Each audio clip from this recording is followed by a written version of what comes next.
Attention, this is a survival broadcast. We are building the ultimate survival vehicle. Built to work, built to last, built for when help is not coming. This is Be Ready Mobile.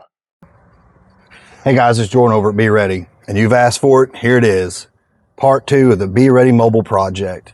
So tonight we're over here at Outlaw Diesel. We got Jaron and Derek with us, and we're gonna go ahead and get started. Yep. Our original plan was to save up, do the suspension next, but we've had a lot of folks asking, and we've got a few small things and one big thing that we can go ahead and get done, so we're gonna go ahead and get it done. Now, I'm not gonna tell you everything we're gonna do tonight. You gotta watch the whole video to see. But we're gonna start off with this Cali raised LED rear hatch molly panel. So we purchased this a little while back, and Jaron here is going to install it. Jaron, why don't you tell us about the installation? Okay, the installation on this is actually very simple. All we have to do is hold it up, mark our holes, just 4 holes we're going to drill through. We're going to take nut certs, insert them, tighten them down to crush them, and then it's just 4 screws and 4 spacers.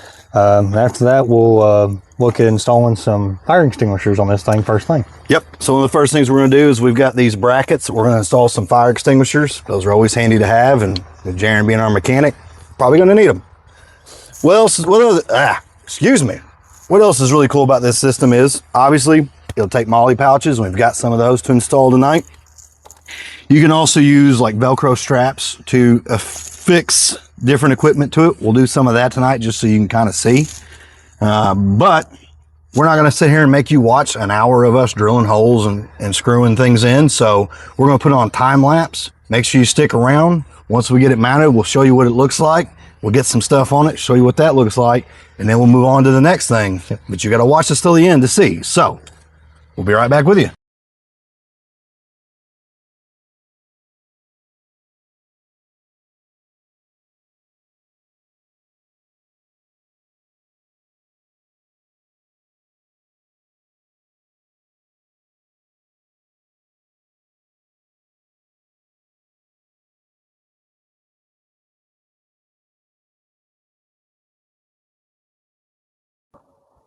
All right, guys, so we got it mounted up.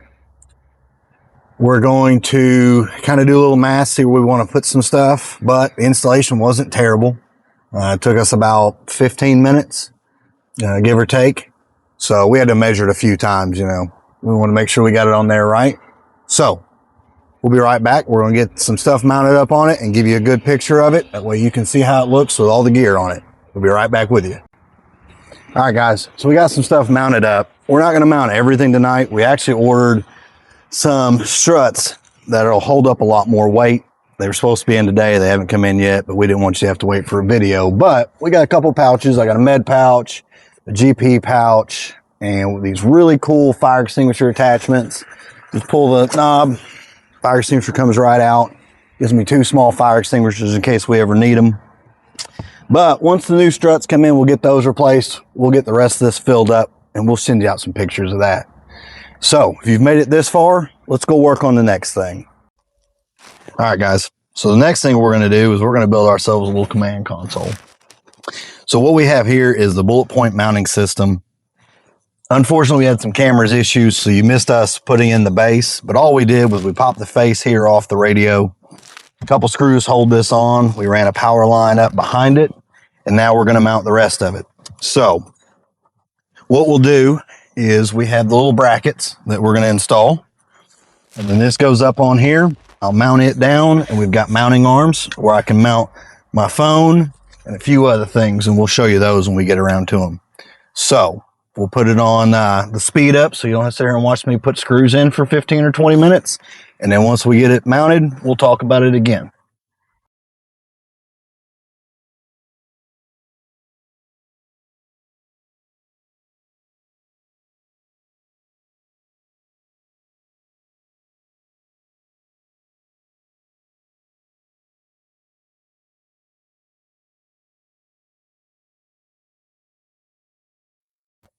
All right, guys, I know it's a little hard to see. It is night outside. I apologize. This is about the only time we have time to do these kind of things here lately. But as you can see, we've got it all mounted up, and I have these 3 ball mounting points.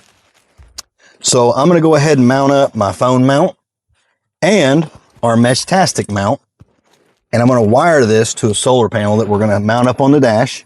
Just our 4Patriot 10-watt solar panel.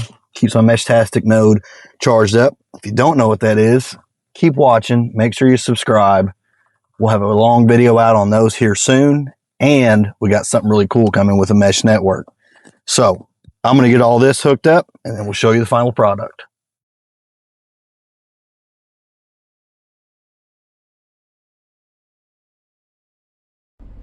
All right, guys, so we got the bullet point mounting system all done up.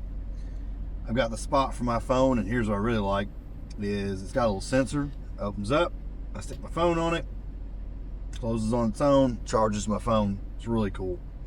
I also got my mesh node put in. I got it run out to the solar panel that we've got mounted up here on the dash, so that'll keep it charged. And we also have one extra ball, and we'll show you what that's for in the near future. So I've got all this done. Let's go talk about the last big thing we've done tonight, and we'll get out of here. All right, guys, if you've made it this far in the video, you want to know the big thing we did. And if you watched the short we put out here recently, we talked about changing out all the fluids in the vehicle. We went with Schaefer oil products, which our good friend Derek here at Outlaw Diesel has partnered with. So we replaced the oil. We did both differentials and the transfer case. While we were doing all that, we were kind of going back and forth. We worked on your motorcycle. We did the same exact thing. Mm-hmm. And Derek actually did a little test. So he ran his motorcycle for 30 minutes on the oil, the stock oil that came in it. And the temperature ran about, what, 290, 292? 290.6. Okay. So after that, he did the swap. You ran it. You actually ran it for longer because you let it warm up and then you killed it. And then you ran it for right at another 30 minutes. And what did it end up coming out to? It was 273. 273. So, the actual picture, yes. Yeah, I think that sounds 272.6. 272.6. So it ran 18 degrees cooler and it actually ran for longer. So we've put the oil in. We've set it to remind me at 10,000 miles. And when that oil comes out, we're actually going to take a sample. We're going to send it off. And we're going to see how it did. So it'll take me a while to get 10,000 miles. I don't drive this thing every day. But hopefully, we'll see some improvement. We did some research on the Schaefer oil products, and we were really impressed by everything we saw with, they say the engine runs a little quieter, which we heard that with your motorcycle. It sounds better. Yes. And I really like that. So, and especially with all the weight we're going to add, we want to do as much preventative maintenance as we can. And that's the other big thing we want to talk about real quick. If you are prepping for a disaster, right? Think about your vehicles too. If, the grid goes down, power goes out, that kind of thing, long term. Gas can be stored, right? We talked about this earlier. If I had, let's say, a 55-gallon drum of gasoline, I'd want to add something to it, stabilize it, obviously, if I'm going to be storing it. We talked about just stable. Stable, yes. And adding the appropriate amount, keep that gasoline good. Because, and you'll hear this a lot. I see this all over like Facebook and stuff with prepper groups. Well, what good's a car? You're going to run out of gas. Well, right now, with my stock tank, I get about 380 to 390 miles on my stock tank. When we get that long-range tank in, I should get up around 700. That's a lot of miles if I'm just staying right around my immediate area. If I had another 55 gallons of fuel in my garage, that's another 600-700 miles I'm going to get, right? So obviously I'm going to be driving around a lot in a disaster, but accumulation of 1,400 miles may keep me moving for a few months. But one of the things that people often don't think about, I think, is just regular maintenance. Do you have enough oil filter and that kind of thing put away in case you need to do maintenance on your vehicle during a long-term disaster? So obviously you having a mechanic shop and being my mechanic, I can always come here, but it is something you really should think about is if you're going to prep, and obviously you're going to add a vehicle into those preps like we are with the Beast here, we want to make sure we have that extra stuff around, 1 or 2 spare tires at least, stuff to do the routine maintenance, a few spare parts, stuff that you know on your particular vehicle has a tendency to go out. You probably should keep those around, right? Absolutely. So, and that's one of the things that we look at.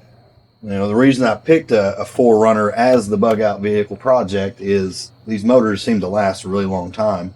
We want to get as much out of that as we can. So we went with the Schaefer products because we're really hoping to, extend that longevity of this system. And we noticed a few things when we were underneath the vehicle that we probably need to take care of, and we're going to go ahead and get that taken care of in the near future. Minor stuff mostly, but we want to make sure that it's all good and taken care of. So if you've made it this far, I really appreciate it. Make sure you like and subscribe to the videos. Follow us on Facebook. Check out our TikTok. As always, be safe, be smart, be ready.